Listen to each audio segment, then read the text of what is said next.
Muy buenos días, estimados radioescuchas, televidentes de Cuarto Poder a través de Radio La Primerísima, Canal 50 RTV para Boca Chontales, los que nos ven y nos escuchan a través también del Canal 37 Extra Plus, los que nos ven y nos escuchan a través del Internet y las redes sociales, sean todas y todos bienvenidos.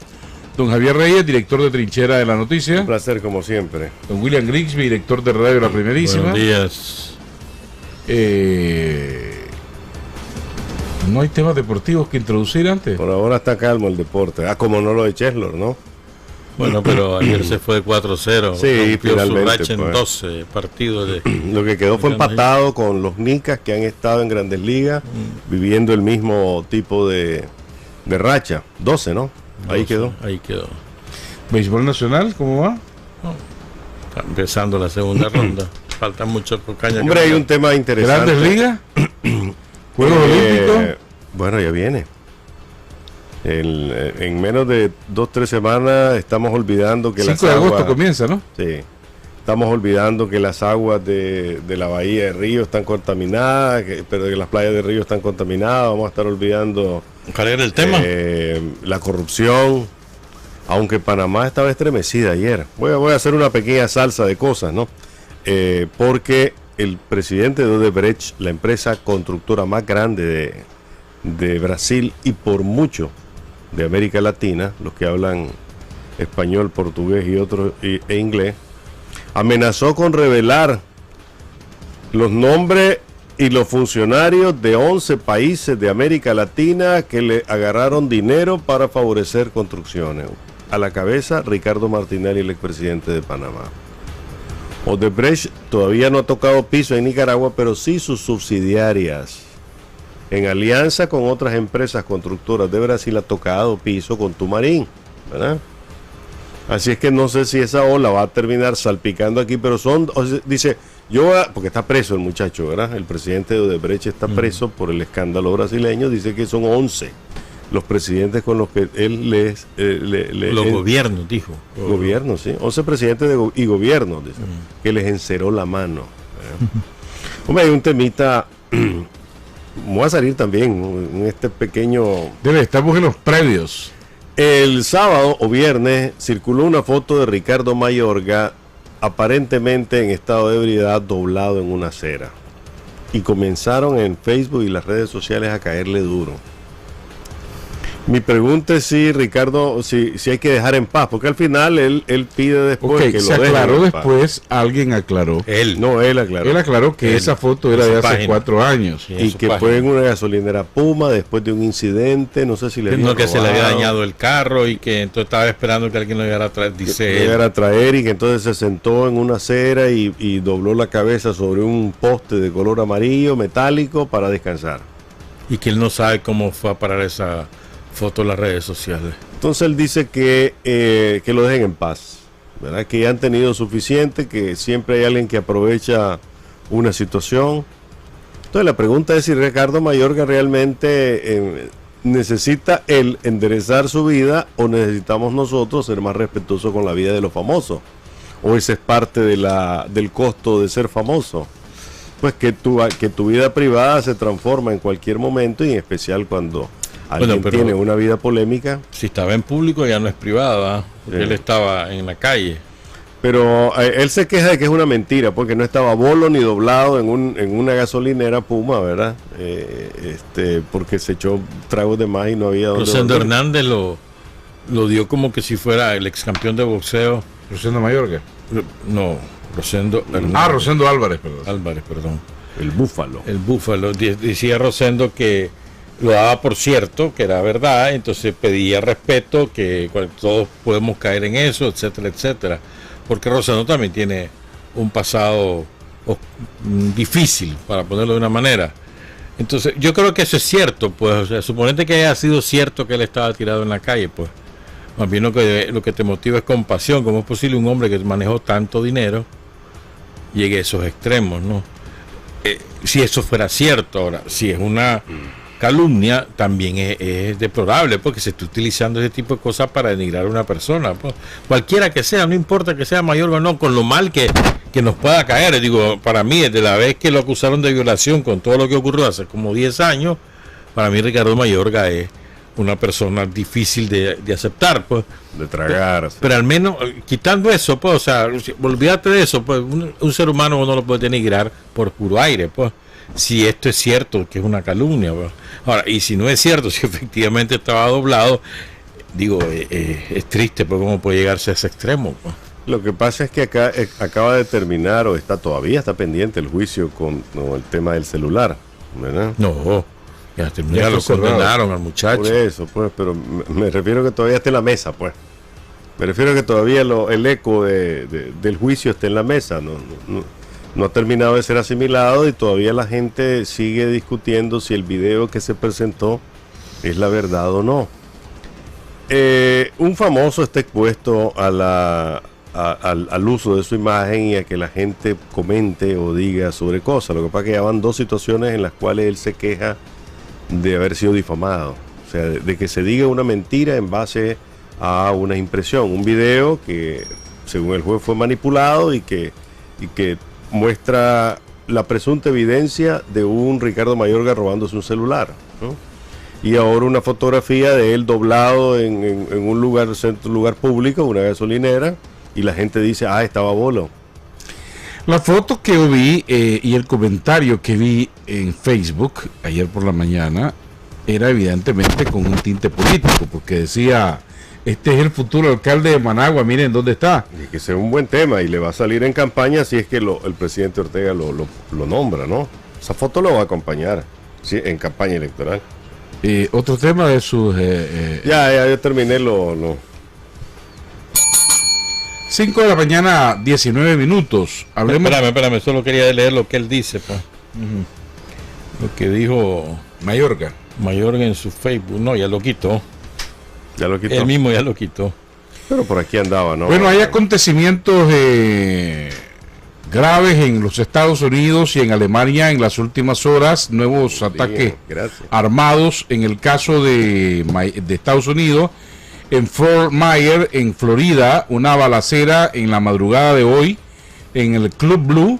3 personas fueron detenidas y las autoridades policiales indicaron que podría haber más involucrados. Mientras tanto, en Alemania ha calificado de atentado la explosión del domingo en un restaurante sin excluir motivación islamista.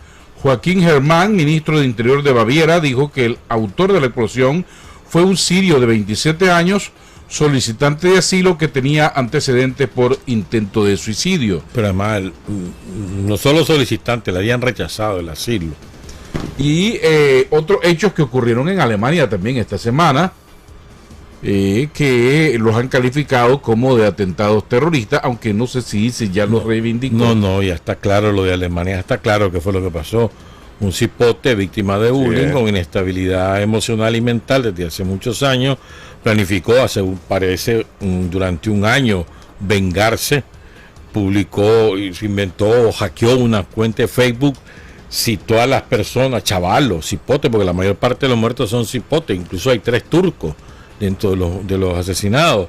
Los cita a un restaurante McDonald's porque supuestamente había una promoción y ahí los mata. Es decir, y además hay de todas las nacionalidades, y ya está clarísimo que eso no fue un atentado terrorista en el sentido político de la palabra, aunque es terrorismo lo que se hizo. Incluso ayer detuvieron a un cipote de 14 años. Era un alemán iraní de 18 años. Sí, ayer detuvieron a un cipote de 16 años, amigo del muchacho que aparentemente tenía conocimiento previo de lo que podía hacer el muchacho. Aparentemente en eso se está investigando la policía porque se contradijo. Y el caso es similar al caso de Alemania, que tampoco, perdón, de Francia, que tampoco hubo prueba de que había sido el ISIS. Es decir, ya llevamos 2 incidentes horrendos, desequilibrados, y eso demuestra también la descomposición de la sociedad europea. Bueno, también en Estados Unidos, ¿verdad? Ocurre tiradores solitarios, gente desquiciada que agarra... Hay otros casos menos llamativos para la prensa, aunque han estado sobre la prensa, reflejado en los medios. El caso de una mujer que mató sus 6 hijos, creo, ¿verdad? 6 hijos, creo, ¿verdad? Eso es más horrendo o es tan horrendo como la matanza del McDonald's, ¿verdad? O más horrendo uno de Kabul. Sí. Una manifestación pacífica en Kabul, la capital de Afganistán, y viene, es decir, un ataque de ISIS que ya llevan 82 muertos. Exactamente. Que no ha tenido ningún impacto en la empresa occidental. Y no han aparecido las banderas de Afganistán de duelo en Facebook, ¿verdad? Y eso es horrendo, una manifestación pacífica. Incluso ahorita el gobierno de Afganistán optó por prohibir las manifestaciones para impedir que ISIS vuelva a hacer algo tan horrendo como ese, ¿no? Exactamente. Hablemos entonces de los Estados Unidos. El demócrata Bernie Sanders cuestionó la elección de Tim Kaine para la vicepresidencia por parte de Hillary Clinton y exigió la renuncia de la presidenta del partido, lo que planteó dudas sobre la capacidad de la ex primera dama de cerrar filas en víspera al comienzo de la convención que la va a proclamar candidata y que comienza hoy. El persistente resentimiento tras las acaloradas primarias entre Clinton y Sanders se hizo evidente después de que más de 19,000 correos electrónicos del Comité Nacional Demócrata filtrados parecieron confirmar la acusación frecuente de Sanders de que el partido tenía favoritos en la carrera. No estoy impactado, pero estoy decepcionado, manifestó Sanders en el programa The Week de NBC, en donde reiteró su pedido de que la presidenta del partido, Debbie Wasserman Schultz, saliera del cargo. Después ella salió renunciando. Renuncia al terminar la convención. Se va a renunciar al terminar la convención. El caso es que los seguidores de Sanders no están conformes con la designación de Kaine como un senador demócrata que va a ser el compañero de la señora Clinton. Sanders también dijo que habría preferido que ella escogiera a la senadora Elizabeth Warren de Massachusetts, una favorita del ala liberal del partido. Nadie se esperaba que el Partido Demócrata iba a tener estos inconvenientes antes de la convención.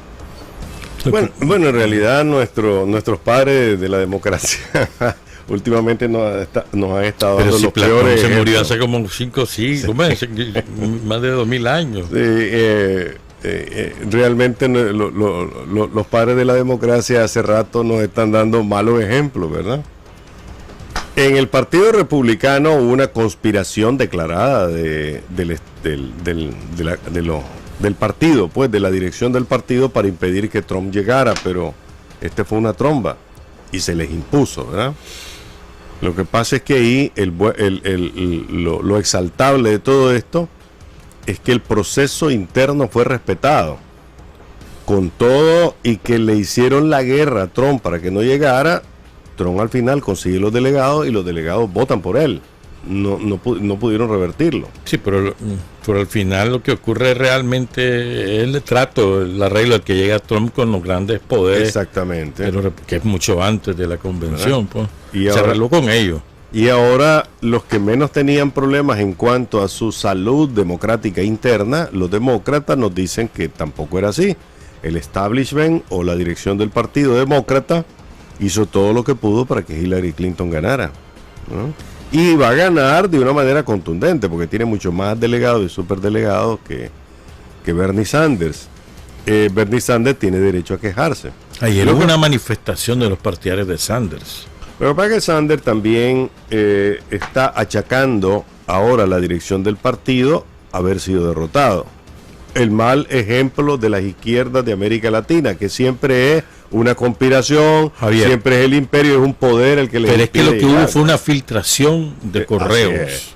19,000 creo que fueron, o 10,000. Sí, donde se denota que la presidenta, es más, la que renunció, la presidenta del Partido Demócrata, admite de que la dirección del partido favoreció a Hillary Clinton. Es por eso que Bernie Sanders dice: renuncie, señora. O sea, no es que él esté inventando nada, hay una filtración de correos electrónicos. Así es, en Wikileaks.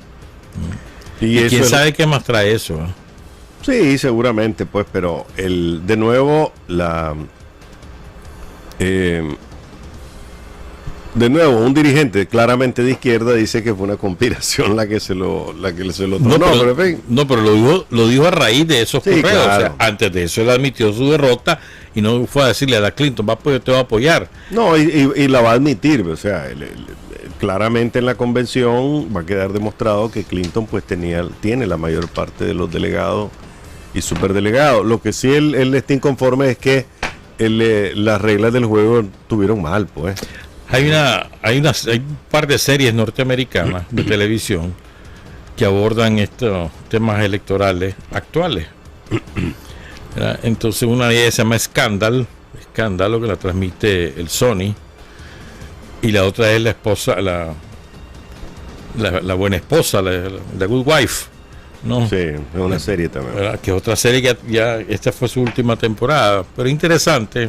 En The Good Wife aparece como ella, la protagonista se lanza para fiscal, gana las elecciones, pero alegan que hubo fraude y que hubo un programa informático que manipuló los resultados.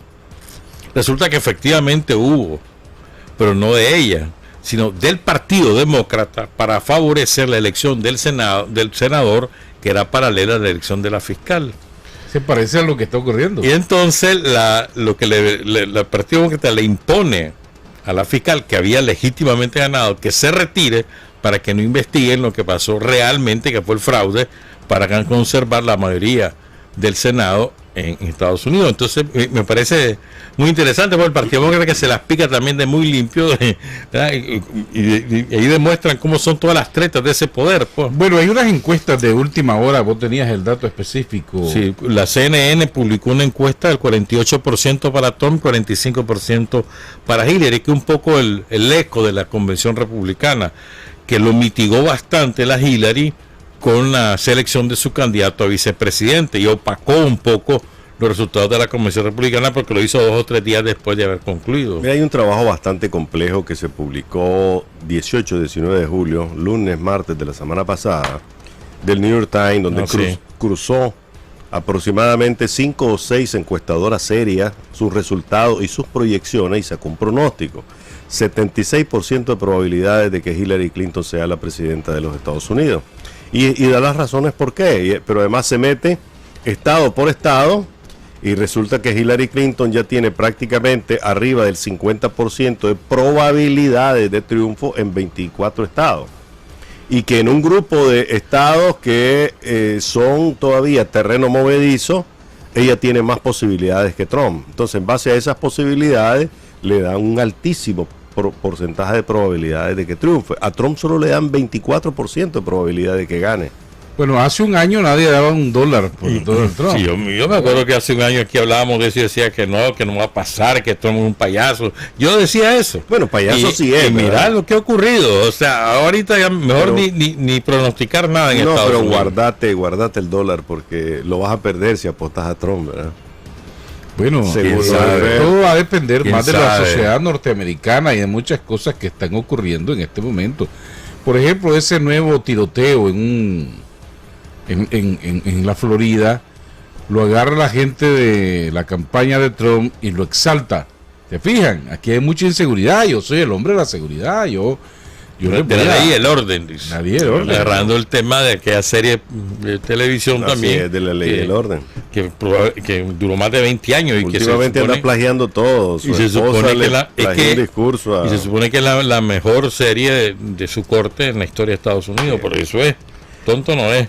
No, obviamente si vemos con seriedad que ahí se está jugando un país entero, el más poderoso desde muchos puntos de vista de la Tierra, que además con una influencia enorme a nivel global, pero además ves un candidato que te dice, no, yo voy por el americanismo, no voy por el globalismo. O sea, estás hablando de poner meterle retroceso a un carro que va a 180 kilómetros por hora. Vos no podés pasar de la globalización a la individualización. Eso me recuerda a México para los mexicanos, ¿no? Sí, pero América para los americanos, y a partir ahorita de ahí, lo acaba de hacer Gran Bretaña. Bueno, pero ya ves las consecuencias, ¿verdad? Europa pero lo hizo. Es por eso, pues igualmente puede ser que en Estados Unidos pegue el americanismo versus el globalismo, ¿verdad? Y después veremos los efectos en la economía mundial. Ahora, pero eso sería una catástrofe. El discurso de Trump pega mucho en toda la clase empobrecida de los blancos, sobre todo en las ciudades que fueron industriales, que están totalmente... Detroit, por ejemplo. Detroit es una en donde se responsabiliza al Tratado de Libre Comercio con Canadá y con México de lo que ha ocurrido con el desempleo de ellos, porque las empresas se marcharon a México. Entonces lo que está diciendo Trump es, ya no dice voy a anularlo, ahora dice voy a revisarlo, ¿verdad? Pero lo voy a renegociar, perdón, dice Trump, ¿verdad? Y es que claramente, digamos, cuando vos ves que la empresa con el millonario más grande del mundo, como es Microsoft, se fue de Estados Unidos y se fue a la India porque ahí paga centavos y hay un terreno propicio y todas las copias de Windows y Word que vos usás pues son fabricadas fuera de Estados Unidos, sus carros se los fabricaban fuera de Estados Unidos, las fábricas se las llevan justamente a México o vienen a Nicaragua, a Zona Franca, ¿no? Ahí vos vas a las tiendas más grandes, las cadenas de tiendas más grandes de los Estados Unidos como Walmart o cualquier otro, Costco, y dice, ves en la etiqueta, hecho en Nicaragua, hecho en Filipinas, o sea, esos son los empleos que ahora están quejándose, precisamente porque la competencia en Estados Unidos los obligó a salir de ahí, buscar tratados de libre comercio, gente que me hiciera mi ropa más barata para yo cobrarte la más cara, ¿no? Y cosas así es lo que al final hoy Trump, irresponsablemente, porque eso no lo va a poder hacer. Falta mucho para terminar la campaña, comenzar la campaña en los Estados Unidos. Mucho no tanto, estamos en julio, terminando julio. Bueno, pero va a ser una campaña corta e intensa. Agosto, septiembre, octubre y para. Sí, ya está. En donde 3 meses. Yo no descartaría que Donald Trump pudiera ganar la presidencia de los Estados Unidos, porque todo depende del comportamiento de la sociedad norteamericana, que todavía se sigue quejando que no ha salido de la crisis económica, y esa es la principal preocupación. Incluso ahora le ha salido un flanco de ataque a Trump acusándolo de agente de Putin, porque él ha dicho que él se arreglaría con Putin. Incluso la gente de la campaña de Hillary Clinton ayer acusaba a Rusia de haber hackeado los 19,000 correos del Partido Demócrata para favorecer a Donald Trump. Qué ironía, ¿no? 5 de la mañana, 34 minutos. Entremos a los temas de Nicaragua. Hay grandes expectativas en torno a una posible rebaja de la tarifa de electricidad nuevamente, que anuncie esta semana el Instituto Nicaragüense de Energía INE, y que se aplique a partir del próximo 1 de agosto. El debate está en que hay ahorro en la factura energética del país, porque hay ahorro en la factura de compra de petróleo. Los precios del búnker, que se usa mucho aquí para la generación eléctrica, ha caído. El problema o la gran pregunta es de cuánto va a ser ese nuevo descuento aproximadamente. Pero si ya Chano Aguirre preparó el ambiente. Chano ya dijo que va a ser del 1% y defendió el 1%. Dijo que se ahorra el país 6 millones y pico de dólares, lo ahorra el país, pero el consumidor no va. O sea, prácticamente ya dijo que va a ser 1%. El que habló de los 6 millones fue César Zamora. Y él también. O sea, ya sabemos por dónde viene la cosa. Sigo insistiendo de que los conflictos de intereses del partido de gobierno o de las empresas vinculadas al partido de gobierno y el país nos están causando daño a los nicaragüenses, desde los más pobres hasta los más ricos. El ahorro que se hace en materia de producción de energía debería ser para directamente al consumidor de esa energía, ¿no? Sin embargo, aquí el presidente Ortega decidió cómo se iba a repartir el ahorro. Una parte para el presupuesto de la República para sostener los programas que ya no sostiene la cooperación venezolana.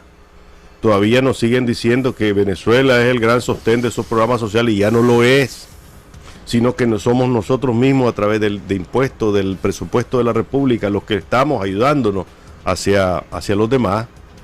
Decidió también que otra parte iba para mejorar la calidad de la producción de energía y distribución de energía del país para la distribuidora, y otra parte importante también, y otra parte iba directamente al consumidor. Y la otra parte para también amortizar la deuda. La deuda y la otra parte. Entonces, ahí tenemos un pastel en el cual a la hora llegada hay 1% para directamente beneficiar al consumidor de energía, pero ¿qué sucede? Las empresas vinculadas al partido de gobierno son las que ejercen la mayor presión para que no se ejecuten esas rebajas, porque consideran que no les conviene. Eso ha sido dicho por los propios empresarios.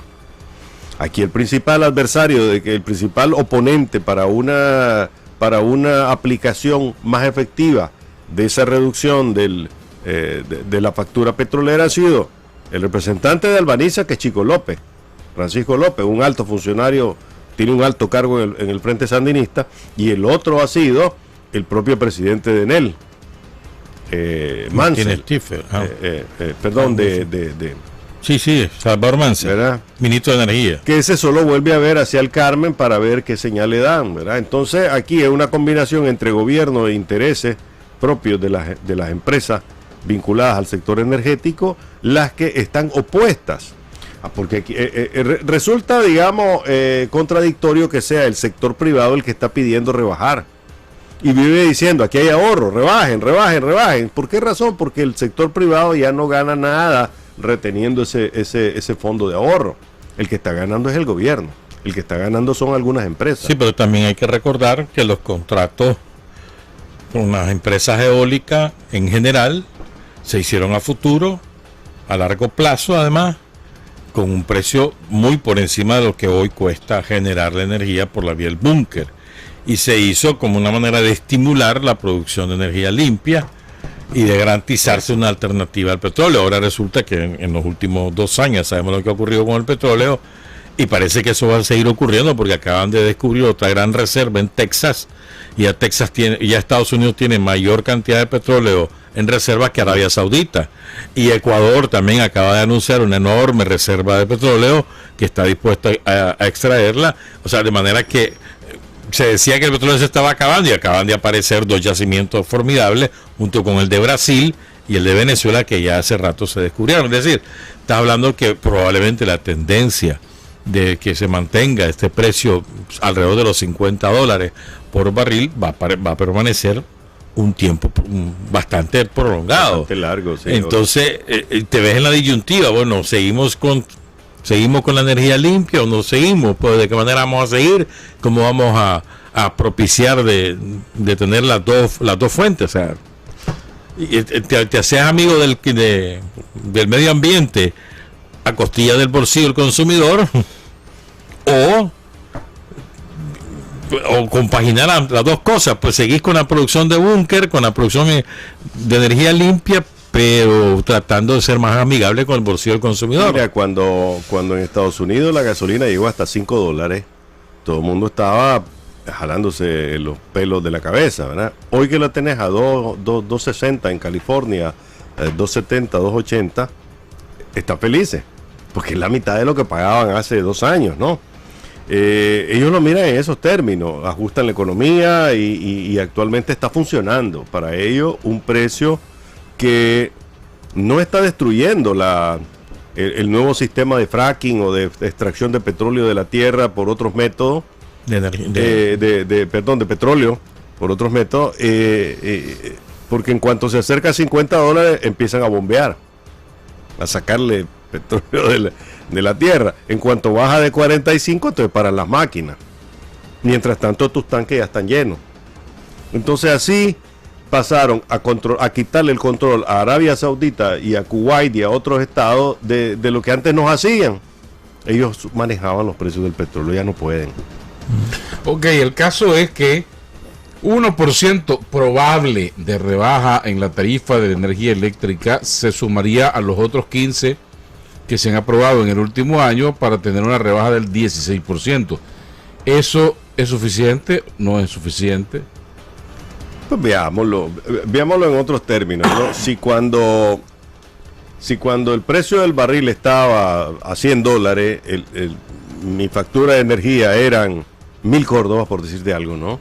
Ahora que está a $45, mi factura es de 999, un número exagerado. O sea, cuando vos lo ves en términos proporcionales y ves tus viejos recibos y te das cuenta que lo que has tenido es una rebaja que no lo sentís, pues no tenés 300 córdobas más de ahorro en tu factura petrolera de consumo, de energía de consumo, vos decís, bueno, y hay 1%, ¿para qué me funciona, no? Ahora, esto también, recordemos que una de las preocupaciones de la gente, según las encuestas, es el alto costo de la vida. Y una manera de reducir ese impacto es bajando el precio de la energía eléctrica de manera significativa. Y según un 8%, un 10%, eso alivia a mucha gente. y alivia sobre todo a la pequeña y mediana producción, que es la que más resiente el costo de la energía y es la que menos puede competir con los grandes, porque el precio de la energía es impagable. Entonces, por eso es que vos encontrás mucha pequeña y microempresa que se pega, porque no puede, pequeñitos, un hostalito, una comidería, es decir, simplemente no lo pueden pagar. Entonces, una manera de fortalecer incluso la capacidad de recuperación de dinero de la distribuidora de Norte y Sur es bajar el precio y estimular que la gente vuelva a la red oficial, pues. Y a la par de eso, creo que es urgente también revisar el pliego tarifario, porque el pliego tarifario es demasiado brutal. Si te pasas de 1 kilovatio, pagas automáticamente 1.000 córdobas más. Así es. Sí. Mira, entonces, por mucho que uno dice, y ahí está bajando la tarifa, yo estoy ahorrando, pero nunca me baja la factura. Ahora, hay una excepción que hace la distribuidora y me parece que es bueno. Es decir, por ejemplo, vos tenés un consumo promedio histórico menor a 150 kilowatts y en un mes te subiste a 155, entonces a solicitud del cliente, la DISNorte o DISUR te difiere en el cobro de los 5 kilowatts que vos te pasaste a la siguiente factura, para que vos tengas opción al subsidio, y por lo tanto se te reduce en 700, 800 cortos inmediatamente la factura. Eso me parece que es una buena cosa para la gente, pues, y se hace con mucha frecuencia. Mira, la medición del mínimo de consumo son 150 kilovatios, ¿no? Sí. En una vivienda es un desafío que nadie puede llevar, porque no solo estás hablando de que necesitas tener solamente un abanico, 4 luces, ¿qué más? Un televisor. Un televisor que no sea de mayor consumo, pero eso no es cierto. Ahora todas las familias tienen por lo menos un celular cada miembro de la familia. Sí, pero más del 80% de los consumidores, de los clientes de DISNorte, DISUR, consumen menos de 150. Mira, yo estoy de acuerdo en que se mantengan subsidios a las clases más pobres, ¿verdad? Eso es una forma directa de contribuir, de que todos seamos solidarios, que todos contribuyamos con los que tienen menos. Pero en parte vos escuchás a Rosendo Mayor, el presidente de la Cámara de Comercio, y dice, no, ya estuvo, ya paremos de que los comerciantes son los que están financiando las demandas sociales de otros, porque lo que hacen es echar sobre los hombros del comercio, que en este momento es una de las claves del funcionamiento económico del país, un costo que no necesita, ¿verdad? Un costo que no puede cargar con él. Ese debate no ha sido debidamente ventilado en los medios de comunicación, o yo no sé si en la mesa de negociaciones, ¿verdad? Creo que se están viendo más algunos intereses particulares o algunos intereses políticos concretos del gobierno en detrimento de abrir una discusión acerca de qué es lo que nos conviene, ¿no? Bueno, ya nos pasamos 6 meses. Recuerden que en diciembre del año pasado los empresarios se comprometieron con el gobierno que en enero le entregarían una propuesta de nuevo pliego tarifario. Y nos pasamos todo el año sin pliego tarifario. Bueno, ahora se está prometiendo que no hay condiciones este año para discutirlo porque estamos en elecciones. Y que probablemente esto se debe discutir hasta en enero del año 2017, un nuevo pliego tarifario. Eso desde enero de este año lo dijeron. Y además que el Fondo Monetario está insistiendo en sus recomendaciones a Nicaragua, hay que revisar esos subsidios cruzados porque están beneficiando a un montón de gente que podría pagar un poco más por el consumo de la electricidad, lo que te decía. Y además exigirle mayor compromiso a la distribuidora eléctrica de reducir las pérdidas técnicas, que son de $50 millones al año. Mientras uno vemos eso como una tarea de la sociedad para ayudar a los más pobres, otros lo ven como clientelismo político. O sea, son enfoques. Y ahí es donde no estamos claros de exactamente para qué son algunos subsidios. ¿Son para conseguir votos electorales o son para continuar ayudándole a la gente? Pero el subsidio a los consumidores de menor de 150 tiene ya 20 años. Más de 10 años y 20 años viene, ¿verdad? Mira, antes que cambiemos de tema, quería agradecer públicamente a Jorge Catín, vocero de Norte y Sur, porque por primera vez en la historia las afueras de los estudios de la Primerísima tienen dos luminarias que nos permiten tener una mejor seguridad sobre los vehículos, y fue gracias a su gestión que se logró. A propósito de eso, que le ponga en mente a la gente que atiende los teléfonos en casos de emergencia. Ay, sí, hermano, un desastre. Vos llamás, le das tu número NIS y le decís, mira, no hay energía en la cuadra. Mire, no tengo nada reportado. Sí, y si yo no tengo nada reportado, no pasa nada. Ahí le vamos a mandar una cuadrilla, dice. Y la cuadrilla nunca llega, ¿verdad? Y se va la luz y te mantienes cortado. O sea, puede ser que las personas sean amables en el trato, lo que vos querrás, pero no tienen respuesta a tu problema. Y cuando ya llevas media hora, una hora sin energía eléctrica y volvés a llamar y te dice, no tenemos reportado nada, sencillamente es mal servicio, ¿verdad? Sí. 5 de la mañana, 48 minutos. Hablemos. ¿No te botó el ventarrón del viernes?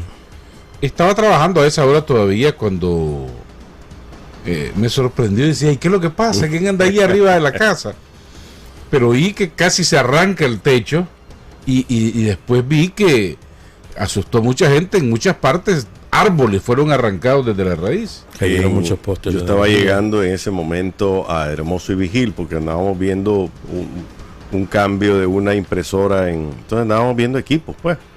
En el momento que estamos llegando y que el carro además venía bailando en la carretera al ritmo de los ráfagas de viento. Hablando de la carretera sur, ahí por el Guanacaste. Exactamente. Por Walmart. Sí, más bien era de la Cancillería, tal vez media cuadra o una cuadra hacia abajo, sobre la misma carretera sur. En ese momento, una de las ramas de un árbol que había sido podado justamente por los vientos, se quebró y cayó sobre el carro de uno de los trabajadores de Hermoso y Vigil. Le quebró el vidrio y le quebró uno de los retrovisores, ¿verdad? ¿Quién se lo paga? No, él va a tener que cargar, porque ese es otro tema que un día de esto vamos a hablar.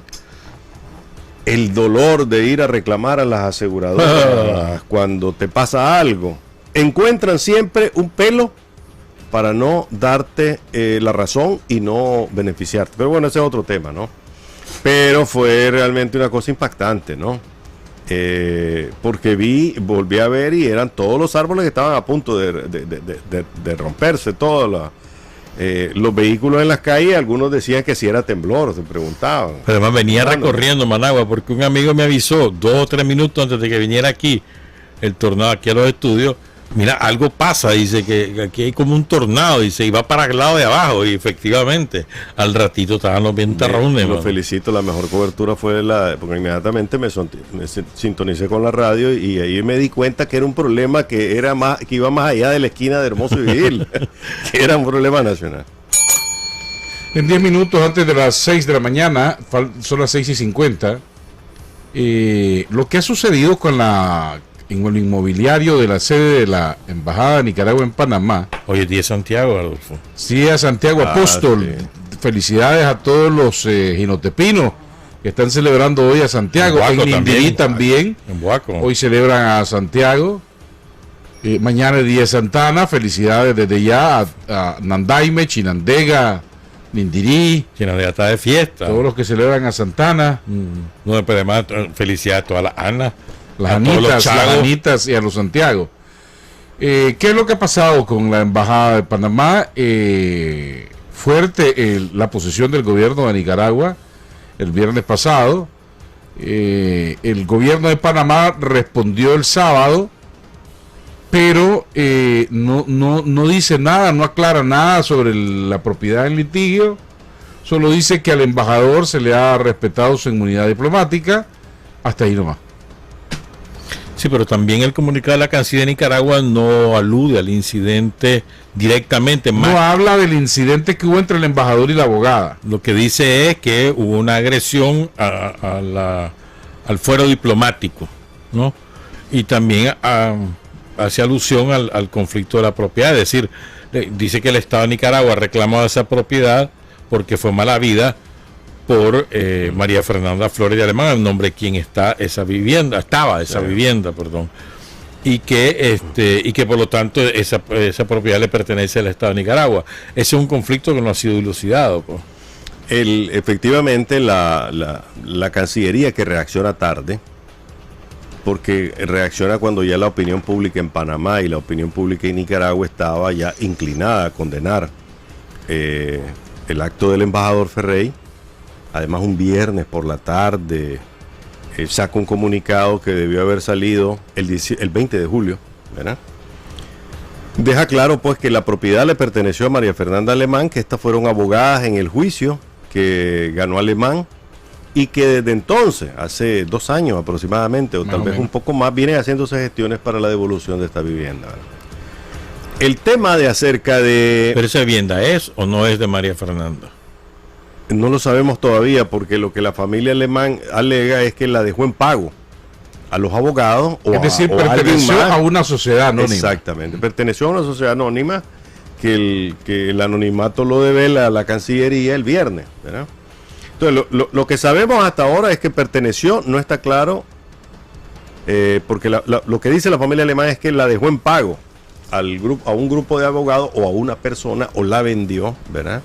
Y estos abogados, representando a los dueños, o nuevos dueños, o antiguos dueños, como haya sido, venían reclamando la ejecución de una sentencia de la Corte Suprema de Justicia de Panamá, que era, no se encontraron razones para condenar a Alemán y a su esposa, devuélvasele el dinero, devuélvasele la casa, que era lo que tenían básicamente. No sé si habían otros bienes más. Y en 2 años, Nicaragua está aferrada a una posición que es más interna que externa. Sí, al gobierno de Nicaragua le ha importado el origen de algunos bienes de la familia Alemán Flores o Alemán Cardenal, y a partir de ahí inició una cantidad de juicios enormes en la época de Bolaños, ¿no? Que afectaron a muchas personas. El punto es que para Panamá ese es un caso resuelto hace más de 2 años, y durante 2 años el dinero ya se devolvió. Pero además, en medio de todo esto hay otro caso todavía más, que es el de Byron Jerez. Nunca se aclaró, y el Estado de Nicaragua nunca dijo nada, como sí lo ha dicho en el caso de Alemán, de por qué Byron Jerez recuperó $17 millones sin que el Estado interviniera hasta ahora en Panamá para ir a disputar ese dinero. Pero bueno, esa es otra discusión. Entonces, el punto estalla cuando comienzan a cortarle la luz y el agua a Ferrey para que se vaya, con autorización de las autoridades, ¿verdad? Entonces llega un momento en donde ella llega con policías y todo a ejecutar el corte de los servicios para que se vaya el inquilino, y se produce el incidente. O sea, hasta ese 19 de julio, mirate qué puntería el 19 de julio, ¿no? El caso había sido ventilado en que no me voy, no me desalojá. Y aquí estoy, sacando. Y se produce ese golpe. Y arañazos, creo, ¿no? Contra una abogada. Ahí está ya la cuestión. Claro, y entonces los medios panameños magnifican la situación y se arma un enorme escándalo, sí, ¿verdad? ¡Qué barbaridad! El embajador panameño, que lo saquen. Al grado que la Cancillería le dice que lo emplaza, no sé si 48 horas. 24 horas. Para que entregue la propiedad. Eso no sé si está dentro de las facultades de la Cancillería decirle a un embajador, entregue esa casa porque de aquí ya la ganó un juicio y que la devuelva. Ahí hay una discusión que Nicaragua alega de que hay tratados que dicen que no puedes hacer eso. Pero la Cancillería de Panamá lo que alega es que hay una sentencia del máximo tribunal que no ha sido cumplida. Está confusa la situación, porque si bien es cierto que la Sala de lo Constitucional de la Corte Suprema de Justicia panameña es la que dice que Arnoldo Alemán es libre, fue sobreseído de todos los cargos de presunto lavado o blanqueo de capitales, y ordena que se le regrese todo el dinero retenido en los bancos y los bienes inmobiliarios, porque son varios bienes inmobiliarios, esta casa solo es uno de ellos. El otro es que el gobierno de Nicaragua había pedido al gobierno de Panamá que mientras aquí se ventilaban todos esos casos de corrupción, esos bienes fueran cautelados porque pertenecían al Estado de Nicaragua y que no se devolvieran, y el Estado de Panamá había aceptado protegerlos. Entonces, no sé si va a ser necesario un diálogo al más alto nivel entre las autoridades panameñas y nicaragüenses para resolver este problema, o finalmente van a regresar la propiedad. El caso es que en medio de todo el escándalo aparece siendo mencionado el expresidente Arnoldo Alemán. ¿Qué tanto esto va a afectar políticamente su partido en un proceso de elecciones? ¿Vos crees que algo más que se diga va a afectar a Alemán? No sé. O a su partido político. Hombre, a propósito, buscando información sobre estos temas, me encontré una transcripción que voy a volver a publicar porque yo creo que vale la pena hacerlo, porque además tengo el DVD de cómo fue el voto 47. El famoso voto para quitarle la inmunidad a Alemán. El 12 de diciembre de 2002, exactamente, ¿no? Qué interesante recordar esa plática de Lindolfo Monjarrés con Pedro Solórzano y otros, donde cuentan cómo es que se compró con whisky en el hotel. Lo fueron a meter a esconderlo al Prince. Al Prince, a un pastor evangélico, además le metieron mujeres y whisky en un cuarto. Y después de ahí se lo llevaron, no sé si el hombre todavía iba en uso de sus facultades, como dicen los abogados, a votar en contra. Él después cuenta, Suárez, que en efecto a él le hicieron un operativo y le dijeron, venga para acá, Mariano Suárez, y lo fueron a esconder al hotel. Ahora tengo tu permiso para reproducir. Usted dele viaje. Entonces, voy con tu permiso a reproducir a partir de mañana. Dele viaje. En parte esa entonces historia. él contó después de que en efecto lo llevaron a una habitación, número no sé cuál, del hotel, y que lo atendieron como rey. Mandaron a que la cocina lo fuera a atender y le pusieron botellas de whisky, whisky etiqueta azul, que es de los más caros, más finos, y que le mandaron una dama de compañía por si acaso quería relajarse, pues. Elegante. Y después, en una caravana de vehículos muy escoltado, al día siguiente fue secuestrado. Lo llevaron hasta la Asamblea Nacional. Pero también qué cara dura él al contar todo eso, ¿no?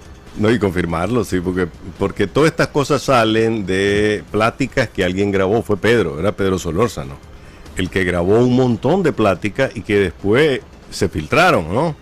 Hay una en donde está Bolaño, Jaime Morales Carazo, que vienen a bordo de un avión también, que con tu permiso voy a reproducir también, porque son cosas que en campaña electoral vale la pena que recordemos algunas de las cosas que se han hecho, ¿verdad? Más recientemente. Otro era aquel diputado conservador Matamoros, que sí, también fue metido en el saco para lograr los votos para quitarle la inmunidad a Arnoldo Alemán. Sí. 6 de la mañana en punto, haremos una pausa comercial y al regresar hablaremos del proceso electoral de Nicaragua el 19 de julio y las encuestas recientes.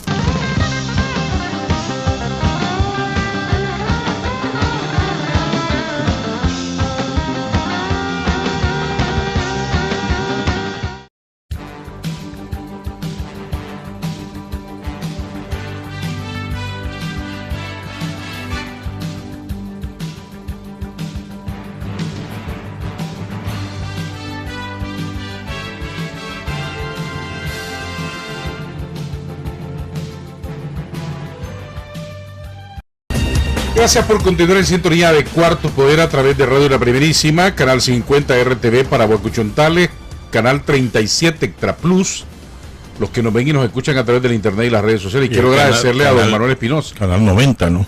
Canal 90 en el cable, 37 en señal abierta en Managua. Por los reportes de sintonía que nos han dado en estos últimos días, ha ido creciendo la audiencia la sintonía del programa Cuarto Poder a través del canal 37 Extra Plus. Muchas gracias a todos ustedes por su sintonía y por seguirnos. Y que como lo vamos a hacer ahora también allá en la televisión en vivo, ¿no? Así va a ser. Así va a ser. Y también pues queremos agradecer no solo esta alianza con el canal Extra Plus, sino que el canal ha estado creciendo mucho bajo la dirección de Manuel y de su hijo. Tienen una diversidad programática mucho más interesante, más tranquila.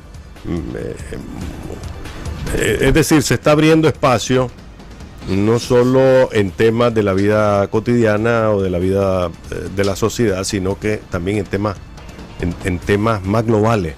Y yo creo que hay que ponerle un poquito de más atención, más audiencia a este canal. 5 minutos. ¿Cómo vieron la celebración del 19 de julio el martes pasado? Mira, antes de eso, si querés, déjame correrlo unos minutitos más. Hay 2 casos que tocan con la policía. A ver. Y que me parece que es importante empezar a ventilarlo y que públicamente las autoridades se pronuncien sobre estos temas, porque normalmente no se pronuncian. Las autoridades policiales capturaron hace un mes aproximadamente a un grupo de agentes policiales activos, no ex policías, sino miembros activos de la policía, del grupo de la DOE y de agentes policiales. DOE, Dirección de Delitos de Operaciones Especiales, asaltando gente en la zona de Chiquiristagua, aquí en la carretera. Kilómetro 13, la carretera a León. Exactamente. Ya los pasaron a la orden del juez. Son 2 mujeres y 4 varones. Uno de ellos está todavía en fuga. Exactamente. Esta gente, aquí tengo los nombres. A ver, porque esta gente lo que hacía era te asaltaba vestidos de policía, te hacían un retén, te detenían con sus chips, sus placas, te detenían y te robaban lo que tenían. Son Marvin Enrique Pérez Santamaría, Jorge Luis López Quintero, Miguel Rizo Flores, son los 3 varones. Las 2 mujeres son Hazel Raquel Moreno e Ivette López Quintero. Y el que está todavía pendiente de ser encarcelado es Edwin Mendieta Aguirre. Y también está siendo procesado el civil José Luis Fonseca, que era el tope de lo que ellos robaban, el tope en el Oriental de lo que ellos robaban. Mira, este caso, yo pienso que en la política de comunicación del gobierno, que también copian las instituciones del Estado, hay un aspecto que deben reconsiderar, y es que el juicio, la sanidad interna es ejemplarizante. Así como se sacan bandas de delincuentes que se capturan y se ponen a la orden del juez, también hay que ventilar públicamente cuando la policía descubre entre sus filas a delincuentes también. Este fue un agente de inteligencia de la policía que le dio seguimiento a este grupo. Lo advirtió a Asuntos Internos, le dieron la autorización y se hizo la investigación, y les cayeron cuando estaban planificando más robo, cuando iban a ejecutar más robo. Es decir, es una acción en donde la policía muestra su capacidad de limpieza, su capacidad de estar pendiente también de la actuación de sus oficiales, pero no se expone en una conferencia de prensa y dice cómo se expone a los... Aquí están, miren, eso es educativo para la misma fuerza, porque nosotros, y esto no lo tomen a mal, ni es machismo, ni nada por el estilo, la sociedad confía en que las mujeres incluidas en la Policía Nacional resultan ser más estrictas en la aplicación de la ley, más justas en la aplicación de la ley, pero uno confía más en una mujer que está vestida cuando te detiene para chequearte los documentos o una acción regular. Pero aquí están 2 muchachas, porque son jovencitos todos. Los 5 son muy jóvenes. Son muy jóvenes, y 2 de ellas agentes policiales. Estas son cosas que deben ventilarse y no tirarse silenciosamente a un juez que además ya les abrió causa y los está procesando. Y los dejó presos, no les dio la medida cautelar de la casa. Se les trató con dureza, como deben ser, porque ellos son autoridad, ¿no? Ahora, el daño que hacen es enorme. Claro que sí. Porque, si alguien me para en la carretera y de pronto lo veo que está uniformado con su chip, su placa de identificación, yo voy a confiar en esa autoridad. Pero si de repente me dice, dame todo lo que tenés ahí, por favor, ¿verdad? Hay 2 casos más, ¿verdad? Uno de ellos expuesto ante una comisión de derechos humanos por 2 mujeres que denunciaron que la llevaron presa, creo que al Chipote, si no me equivoco. Sí, al Chipote. Bueno, y dijeron que ahí les hicieron hacer cosas que son totalmente ilegales y les quitaron la ropa y desnuda les hicieron que hicieran sentadillas. Supuestamente porque sospechaban que llevaba en sus partes ganchera. Droga. Droga. Para que expulsaran supuestamente la droga. No, eso no puede ser, porque independientemente de quién sea narcotraficante, sea un violador en serie, sea lo que sea, tienen derechos. Y mientras un juez no diga que ellas fueron culpables de cometer tal delito, hay que tratarlas, respetarle su inocencia presuntiva. Pero en este caso, a mí me parece que es exagerado porque no es el primero que se reporta de que agarran a una mujer, lo meten a un cuartito, los obligan a hacer sentadilla, lo desnudan y lo someten a humillaciones que son desde todo punto de vista ilegales e inmorales, ¿verdad? Independientemente de quién sea, ¿no? Hay prácticas que se han estado denunciando de parte de la policía y sobre todo todas apuntan al chipote, ¿verdad? Que la policía debe aclarar y debe explicar a qué se deben este tipo de comportamientos, porque si son o no son, si andaban o no andaban drogas en sus partes íntimas, pues darles una dosis de ricino, de aceite de castor, y vas a ver que en menos de una hora estás evacuando lo que te comiste y lo que no te has comido. O sea, hay métodos para este tipo de observación, inclusive hay posibilidad de una radiografía, pues, pero no mancillar a una persona o una mujer o a quien sea. Ahora, yo creo que lo del fondo aquí es algo que acabas de mencionar, Javier, que lo abordamos el lunes pasado. Por cierto, el próximo lunes no tenemos Cuarto Poder porque es 1 de agosto, la bajada de Santo Domingo. Lo digo ya ahorita porque después se quejan los oyentes. Entonces, el lunes pasado lo abordábamos desde otro ángulo, pero el ángulo que acaba de decir Javier me parece que es correcto. Aquí tenemos un problema de fondo. Vos no sos presunto inocente, sos presunto culpable. Y el que tiene que demostrar su inocencia es el acusado. Y esto es verdaderamente absurdo, lo más contrario. Porque tiene que demostrar su inocencia es el culpable, es el acusado.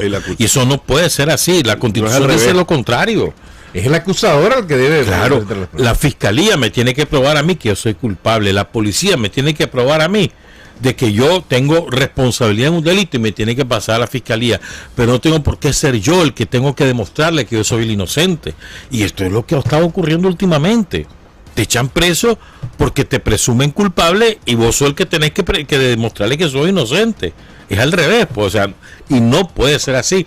Yo recuerdo un caso donde la policía actuó con mucha prudencia y me parece que lo hizo muy bien. ¿Te acuerdas de aquella muchacha que se suicidó en Altamira? ¿Verdad? Y que, bueno, que hubo la especulación de que había sido asesinada, que no sé cuánto, y la policía fue muy discreta, mandó a llamar al ex marido, mandó a llamar al actual, al que en ese momento era su compañero, pero los manda a llamar. Angélica Chamorro se llama. Sí, y los investiga, pues los entrevista, pero no los detiene, ni los acusa, los entrevista y los deja ir, y después demuestra de que fue un suicidio. Pero fue muy bien hecho. Y espero que no haya sido por una condición social específica. Pero claro, de acuerdo, pero fue muy bien hecho. Ese debe ser el procedimiento, pues. O sea, en todos los casos. O sea, yo, a ver, voy a investigar. Entonces, un presunto sospechoso es su entorno familiar más inmediato, del cual está compuesto por su novio, su compañero, y los mandó a llamar. Eso debe haber hecho en Villa El Carmen. Lo que pasa es que ese era una familia de apellido Chamorro. Mientras que viste el caso del muchacho novio de la muchacha que mataron en Villa El Carmen, ¿verdad? El exnovio, lo tuvieron 8 días detenido. Así es. Y 3 de ellos sin comer 3 días, según el testimonio de él, ¿verdad? Y eso es violación del Estado de Derecho y de la Constitución. Por eso digo, entonces, aquí estamos. Es que no era Chamorro. Por eso, y esta es la razón de fondo, o sea, todos somos presuntos inocentes. No es al revés. Somos inocentes hasta que nos comprueben lo contrario. No es al revés. No es que somos culpables hasta que vos comprobes que sos inocente. Digo, en política eso es lo que aplican algunos. Sí. En política eso se estila mucho, ¿verdad? Conozco a personas que así actúan y te dicen, no, aquí demostrame que no es cierto lo que yo sé. Pero digo, en el actuar penal o civil de las autoridades eso no puede ser así. Sí, no, y para cerrar, digamos, esta parte, definitivamente uno debería esperar de una policía distinta un tratamiento distinto y en este caso más humano. El hecho de que una persona sea sorprendida cometiendo un delito no le suspende sus derechos, pero también la autoridad tiene toda la capacidad para llegar hasta el fondo de esa investigación. y hay maneras de hacerlo. O sea, si vos presumís que una persona trae un óvulo de droga, ponerle metida en sus partes íntimas, la ley y los reglamentos establecen cómo vas a hacer eso. Hay protocolos para indagar sobre estas cosas. Pero y ya también, y vuelvo a decir, hombre, si la policía no está satisfecha con el plazo de 48 horas que otorga la Constitución para que la policía investigue una persona, la detenga, la investiga y una de dos, o la pone en libertad o la pasa a la orden de las autoridades competentes, la Fiscalía, por ejemplo. Es decir, si la policía no está satisfecha con ese plazo porque considera que es insuficiente, que hagan lo correcto, que sometan a consideración del presidente de la República y luego de la Asamblea Nacional una reforma y hagan lo correcto. Mientras tanto, tienen que cumplir con ese plazo, les guste o no les guste, porque es la ley. Mayoría para reformar la ley tienen. Así es. Sí, pero mientras tanto tienen que cumplirla. O sea, les guste o no les guste, está el plazo de 48 horas y deben cumplirlo a rajatabla, porque es la única manera que tiene la policía de exigir que los ciudadanos cumplamos la ley, si ellos la cumplen. De lo contrario, estamos en esta. Pues, a propósito que estamos hablando de temas judiciales, el caso de los riferos. ¿Verdad? Que ya tiene como un mes de estar en los juzgados. Agarraron creo que son 8, varias mujeres que se dedican a la rifa. Y esto es una costumbre de hace muchísimo tiempo. Yo recuerdo en Landaime, por ejemplo, usted va al Parque Central, ahí frente a la iglesia de Santana, y ahí te encuentras un montón de riferos. Es lo normal, y en los mercados, en todos lados. Los mercados es cosa de todos los días, ¿verdad? Entonces los acusa la empresa Loto de utilizar sus emblemas para sacar provecho y hacer dinero, y les demanda el pago a cada uno de ellos de 1,5 millones de Córdoba, más la prisión a que sean condenados. Entonces aquí estamos. ¿De qué manera han probado? No sé si lo han hecho. ¿De qué manera han probado que se usaron esos logotipos y que efectivamente eso fue lo que les permitió a la gente tener credibilidad? Esto es muy difícil, porque estos riferos tienen muchos años de trabajar en eso. Además tiene que demostrarse, no sé si eso es por la vía penal o civil, enriquecimiento a través de eso. O sea, que la marca Loto les permitió a ellos hacer ese dinero. Lo dudo que lo puedan probar. Yo no sé cómo la fiscalía se metió a esto, te digo, porque es un caso complejo en el que tenés que invertir recursos fiscales, tiempo, gasolina para ir para un lado y para el otro, para conseguir la información, detener a esta gente, acusarlo. Es realmente un proceso grande, pues, y me pregunto si será la fuerza de la empresa Loto la que al final logra convencer a la fiscalía de acusar a estos riferos, y que no me venga con el cuento de que estaban usando sus marcas, ¿no? En este país ocurre cualquier cosa, ¿no?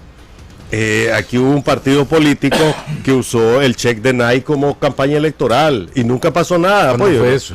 En 2006, Eduardo Montealegre, ALN, y no pasó nada. Aquí mucha gente usa las banderas de otro o las marcas de otro, y aunque todo eso es ilegal, ¿por qué en este caso la Loto, pues, contra un grupo de riferos? Pero además, lo que más me llama la atención a mí es, o sea, la Loto, ¿cuánto tiene de haber entrado al país? 4 años. No más. No, un poquito más, ponele, pues, pero es joven. No tienen 10 años.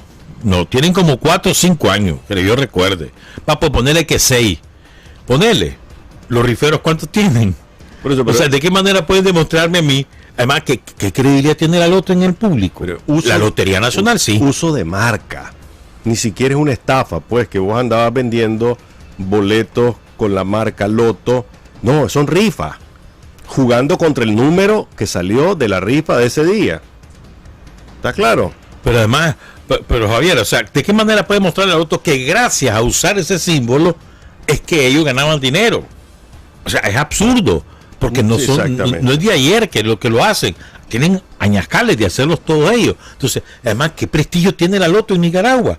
Si más bien han reducido todas sus operaciones porque no han pegado. ¿Verdad? La Lotería Nacional sí. Esa es otra cosa. Esa sí tiene una buena marca y tiene, qué sé yo, 80 años de estar en el país, y efectivamente se han hecho negocios con ellos, y la lotería ha puesto freno a eso. Perdón, pero en el caso de la Loto me parece una exageración increíble. Que, a propósito, otro caso judicial, ya sé que no estamos, pero es que yo creo que ahí fue lo contrario. Con mucho tino, las autoridades, creo que fue la Procuraduría, investiga, identifica y enjuicia a una pareja que hacía llamadas falsas a los bomberos. Bien hecho. Pero la pena es pagar 500 pesos. A eso los condenaron. Así es.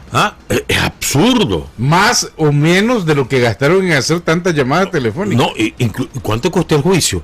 Y solo van a pagar 500 pesos. El juicio es mucho más caro. Ese juicio se pudieron haber gastado 50.000 córdobas flojamente. Fácil. 500 pesos es el aire acondicionado que usó el juez en la audiencia. Solo ahí te lo llevan. En el costo de aire. Eso no es ejemplar. Ejemplar el hecho de haberlo investigado, identificado y pasado a juicio. Eso está muy bien, pero la sentencia de ese juez es deprimente. Pues, eso no es ejemplar para disuadir a otros que lo sigan haciendo. Son más de 80.000 llamadas falsas en un mes las que han recibido las autoridades. 80.000 llamadas, ponerle a un Córdoba cada llamada por minuto. Son 80.000 pesos, pero además, si vas a mandar un equipo de emergencia, una patrulla o un bombero, encender la gasolina, los hombres que van ahí llegan al lugar y no existe el punto. Y a lo mejor no pudieron atender una emergencia que sí existía. Y a lo mejor no existe. Bueno. 6:22, nos quedan 4 minutos. En estos 4 minutos se inscribió la alianza del Frente Sandinista el viernes pasado y la alianza APRE. Parece que el PLC va solo como PLC, Partido Conservador va solo como Partido Conservador, la LN va a ir aparte y ahí. Y el misterio es con quién va a ir Yatama, porque rompió con el PLC. Sí. Y rompió con el Frente. Ya tenían el acuerdo casi listo, ¿verdad? Pero llegó Brooklyn y subió las exigencias y en un barco que ya está casi lleno, ¿verdad? De sus listados, exigió más de lo que habían acordado. Bueno, entonces rompieron, pues, pero el punto es que va a ser Yatama, porque está muy peleado con el Frente. Hasta sangre de por medio hay en los enfrentamientos que ha habido en Bilwi. El viernes de esta semana también se tienen es el periodo de inscripción de las candidaturas presidenciales del 28 de julio hasta el 2 de agosto. Al 2 de agosto, es decir, son 5 días. Del viernes hasta el martes próximo. Lo del PLC ya se sabe quién es lo del Partido Conservador. APRE tiene que presentarlo, de la ALN nadie sabe nada, si van a correr, no van a correr para las elecciones, aunque el rumor es de que el reverendo Saturnino Cerrato se habría amarrado con ellos, aunque él me dijo ya lo negó. Que no iba. Ya lo negó, dice que ALN. Se va a ir. Él se fue, rompió con la alianza de Eduardo, más bien se fue, ¿verdad? Ya esa alianza creo que está quedando reducida a únicamente el grupo de seguidores de Eduardo Montealegre. Entonces la gran expectativa que queda es la fórmula presidencial del Frente Sandinista únicamente. El presidente Ortega, ya sabemos, el candidato presidencial, si el general Jales Leven va a seguir con él o no. ¿Te asustaría que fuera Omar Jales Leven? No, nadie. ¿Te asustaría que fuera Rosario Murillo? Tampoco no me sorprendería. Entonces, ¿cuál es la sorpresa? O sea, me refiero a que... Y ahí puede salir un empresario de última hora. Yo creo que solo quedan esas dos posibilidades. Sí, solamente esas dos. Es la continuidad que ha sido muy estable con Jales Leven y la continuidad que ha sido con su esposa muy estable también, y lo único novedoso es que habría una fórmula presidencial familiar. Después habría que ver la lista de candidatos a diputados, que tal vez habría alguna novedad ahí, quién va en los partidos políticos, porque tengo entendido que mucha gente que estuvo con Eduardo Montealegre y que eran diputados han estado negociando con Arnoldo Alemán para ir en la lista de candidatos a diputados. Con Arnoldo, con el PLI y posiblemente hasta LN. No te asustes que aparezcan en LN algunos diputados. Algunos diputados. Mira, no hay duda que estas van a ser unas elecciones sumamente interesantes, pero ese desfile que vi el viernes, Edwin Castro seguido por 17 personas, 4 partidos evangélicos, 4 movimientos liberales, ex contra, Fanor Cristiano. Con Fanor Avendaño, que en la mañana fue a comentar muy orondo la encuesta de MIR, ¿verdad? ¿A dónde la fue a comentar? En la Universidad Americana. En la Universidad Americana, y 2 horas después estaba haciendo fila, ¿verdad? Yo no sé si el frente de sus 60 diputados, 70 diputados que espera ganar, les va a dar 17 a ellos. Bueno, pero recordad que el Frente tiene la ventaja de que tiene su lista de candidatos nacionales, tiene el Parlacén y tiene cargos en el Estado, tiene embajadas. Nadie quiere eso, todos quieren 5 años, amarraditos. 5.000 lolos. 5.000 lolos. Un auto cada año. 17 aliados. El que iba a la cabeza era Wilfredo Navarro, seguido por... el diputado Wilfredo Navarro va de candidato a diputado en la lista del Frente Seguido Sandinista, por Jaime Morales Carazo. Jaime Morales, la presencia ahí me sugirió que va a ir de diputado nuevamente. Me dio esa sensación que va a ir de diputado. Me dijeron que ya Wilfredo solicitó su carneta al frente, sí. ¿En serio? Me dijeron, no sé si será cierto. Bueno, es que ahora los carnets no es tan difícil conseguirlos, ¿verdad? Antes sí costaba mucho, ¿no? Que me diga la primera promoción y la segunda promoción, ¿cuánto les costó conseguir un carnet, no? Y después... ¿Todavía lo guardan? Es que en aquellas épocas, estamos hablando de 79, 80, 81, conseguir el carnet del Frente Sandinista era base de mucho trabajo, gloria y mucha mística. Muchas gracias. Ya saben que el próximo lunes no nos veremos ni nos escucharemos porque es feriado en Managua por la avenida de Santo Domingo. Gracias a todos por su sintonía.